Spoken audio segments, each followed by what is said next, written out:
उपराष्ट्रपति चुनाव को लेकर विपक्ष में फूट। ये बड़ी खबर है। टीएमसी उपराष्ट्रपति चुनाव में वोट नहीं करेगी, ये इस वक्त की बड़ी खबर। मतलब विपक्ष की जो उम्मीदवार हैं मार्गरेट अल्वा, उनके पक्ष में टीएमसी की तरफ से वोट नहीं किया जाएगा। टीएमसी की तरफ से रणनीति बना ली गई है। टीएमसी ने फैसला यह लिया है कि उपराष्ट्रपति चुनाव में टीएमसी वोट ही नहीं करेगी। इस वक्त की बड़ी खबर, टीएमसी ने बड़ा फैसला लिया है और टीएमसी का यह फैसला दिखा रहा है किस तरीके से तृणमूल कांग्रेस, मतलब ममता बनर्जी की पार्टी जो है वो बाकी विपक्षी दल, जिसमें महत्वपूर्ण कांग्रेस की मौजूदगी हो जाती है, एनसीपी की मौजूदगी हो जाती है, और ये वो तमाम दल हैं जिसमें लेफ्ट पार्टियां हैं, समाजवादी पार्टी है, आरजेडी है, उन सब से टीएमसी अलग से खुद को अलग दिखाते हुए एक कोशिश करती हुई नजर आ रही है। अपनी लकीर अलग खींचती हुई ममता बनर्जी यहां पर नजर आ रही हैं। विपक्षी दलों के साथ वो टीएमसी की गिनती चाहती नहीं है हो। हालांकि राष्ट्रपति चुनाव के अंदर उम्मीदवार जो है वो टीएमसी के ही यशवंत सिन्हा आगे आए और उनको उम्मीदवार बनाया गया। लेकिन अब उपराष्ट्रपति चुनाव में टीएमसी की यह बदली हुई रणनीति, मुझे लगता है हमारे साथ राजनीतिक विश्लेषक मनीषा प्रियम जी यहीं स्टूडियो में मौजूद हैं, उनसे समझते हैं कि क्या रणनीति है टीएमसी की, ममता बनर्जी की, कि उपराष्ट्रपति चुनाव में हम वोट ही नहीं करेंगे, मतलब विपक्ष से दूरी। नहीं, विपक्ष नहीं, सीधा सीधा टीएमसी का कांग्रेस से जो है वो कुछ दिक्कत है टीएमसी की। अब यहाँ आप देखिए, यशवंत सिन्हा जी का जो चुनाव की घोषणा, आपने सही कहा कि वो टीएमसी के साथ थे और टीएमसी के एक अग्रणी नेता थे। कांग्रेस ने उस उम्मीदवारी पे तुरंत मुहर लगाई और जयराम रमेश आगे दिखे भी, लेकिन जहाँ वीपी की बात आई, मार्गरेट अल्वा को हम सब जानते हैं कि मार्गरेट अल्वा को एक तरह से सोनिया गांधी जी या गांधी परिवार के नज़दीक जो कांग्रेस का खेमा है, उससे अब मार्गरेट अल्वा उसमें उसकी अब सदस्य नहीं थी।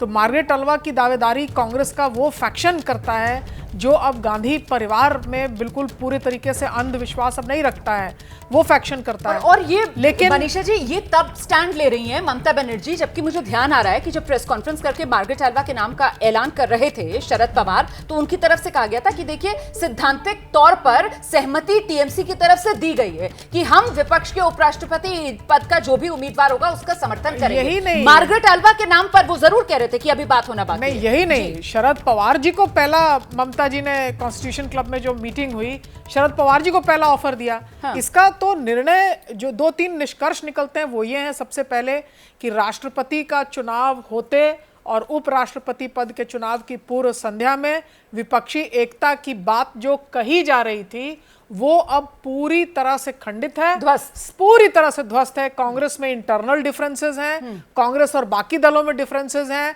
और बीजेपी ने एक तरफ से कई ऐसी पार्टीज जो कांग्रेस के साथ साझा सरकार में है उनको भी चेकमेट कर दिया है।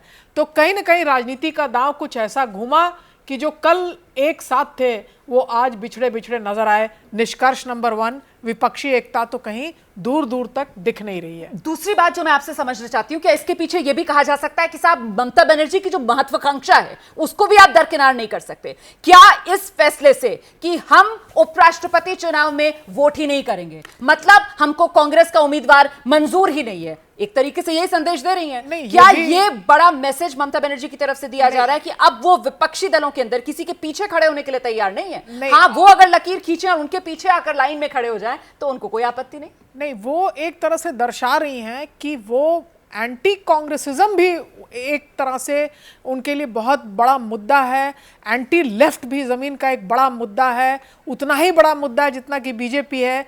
तो वो एक तरह से खुद भारत में केवल एक मुख्यमंत्री हैं, लेकिन वो दर्शा रही हैं कि ना कांग्रेस, ना बीजेपी, ना लेफ्ट, तीनों से हमारा कोई अलग पथ है, कोई अलग राजनीति है। तो एक तरह से किस्सा जो है ये अब बन में है और अपने मन में आप बूझिए कि उनकी राजनीतिक शक्ति आखिर है क्या। तो समय के साथ ही ये तो समझ में आएगा कि आखिरकार ममता के मन में क्या है, लेकिन कुल मिलाकर इससे धक्का कांग्रेस के लिए बड़ा है। क्या मजबूरी है मेरी, बताइए।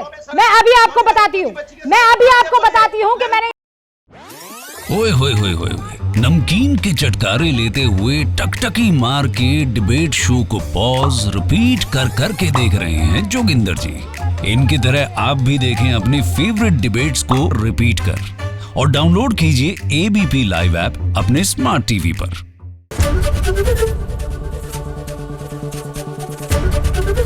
एबीपी न्यूज आपको रखे आगे।